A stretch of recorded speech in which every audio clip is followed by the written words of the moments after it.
আমরা ইসরায়েলের সকল পণ্য আমরা বয়কট করব। বিশ্বের সমস্ত মুসলমান ফিলিস্তিনের উপরে এত অত্যাচার নির্যাতন চলার পরেও তারা আজকে চুপ আছে।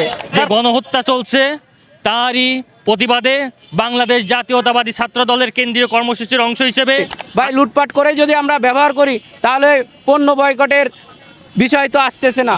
যে ইসরায়েল আমাদের ফিলিস্তিনের উপর কত নির্যাতন করছে, আমরা এই নির্যাতন বন্ধ রাখি। আমি আপনাদের বেনাপোল কলেজ ছাত্রদের পক্ষ থেকে একটাই কথা বলবো, আমরা যেন এখন থেকে এই পর্যায়ে যেন ইসরায়েলের বিকাশের জন্য কোনো টাকা না পাঠায়।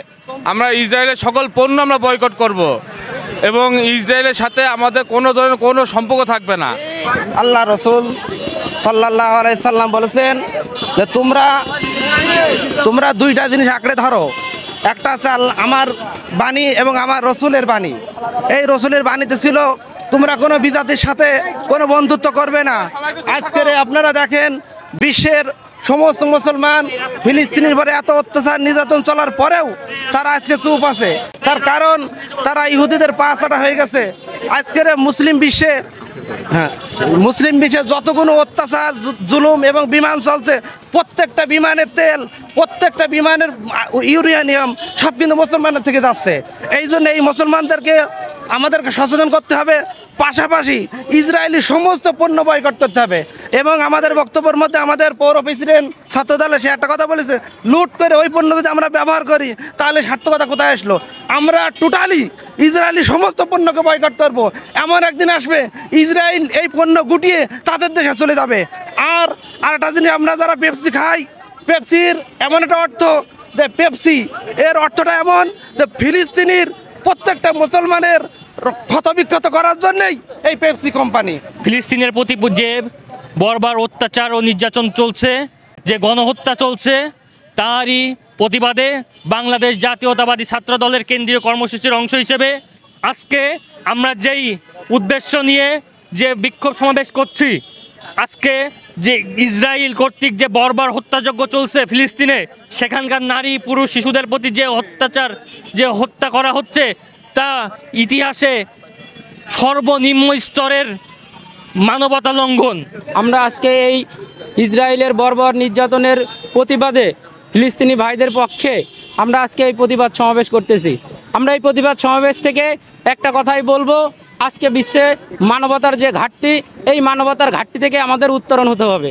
এই মানবতার ঘাটতি থেকে আমরা যদি উত্তরণ না হতে পারি তাহলে এই বিশ্ব একেবারে নিম্নস্থলে তলিয়ে যাবে। আমরা যারা মুসলিম কান্ট্রি আছি, মুসলিম কান্ট্রির পাশাপাশি যারা আমরা মানবতায় বিশ্বাস করি, আমি মনে করি যে শুধু ফিলিস্তিনি নয়, ইসরায়েল নয়, সারা বিশ্বে যখনই অন্যায় হবে তখনই জাতীয়তাবাদী ছাত্রদল সহ মানবতা পক্ষের লোকজন সবাই আমাদের এক হতে হবে। তাইলে বিশ্ব শান্তির দরবারে শান্তি নিয়ে বসবাস করতে পারবে। আমি বেনাপোল পৌর ছাত্র দলের পক্ষ থেকে সারা বাংলাদেশে যে ফিলিস্তিনি ইসরায়েলের পণ্য বয়কটের ঘোর বিরোধী করে যে অন্যায় অত্যাচার হচ্ছে, যে শোরুম ভাঙচুর হচ্ছে, যে বাটা বলো কেএফসি বলো সব, আমি মনে করি যে ভাঙচুর না করে আপনারা বয়কটের ডাক দিলেই ভালো হবে। আমি যার নিজ অবস্থান থেকে ইসরায়েলের পণ্য বয়কটের ডাক দিতে বলতেছি এবং আমি সচেতন হই, আপনারা সবাই সচেতন হন। তাই বলে এ নয় যে বাংলাদেশে একটা অস্থিতিশীল তৈরি করার জন্য মার্কেট ভাঙতে হবে বা মার্কেট লুটপাট করতে হবে। ভাই লুটপাট করে যদি আমরা ব্যবহার করি তাহলে পণ্য বয়কটের বিষয় তো আসতেছে না। আমি মনে করব যে সবার স্থান থেকে ইসরায়েলি যে পণ্যগুলো আছে সেই পণ্যগুলো আমরা বয়কট করব। সাথে পাশাপাশি আমাদের সরকারকেও বলবো, ইসরায়েল যে পণ্যগুলো আছে আপনারা আপাতত এই পণ্যগুলো ইম্পোর্ট করা থেকে বিরত থাকবেন এবং সারা বাংলাদেশে যাতে শান্তি বিরাজ করে এবং আমরা যারা সবাই মানবতার পক্ষে আছি তারা নিজ স্থান থেকে ফিলিস্তিনের জন্য যা কিছু করা যায় তাই আমরা করব। এই হোক আমাদের হলো সবার এক এবং অভিন্ন ঐক্যবদ্ধ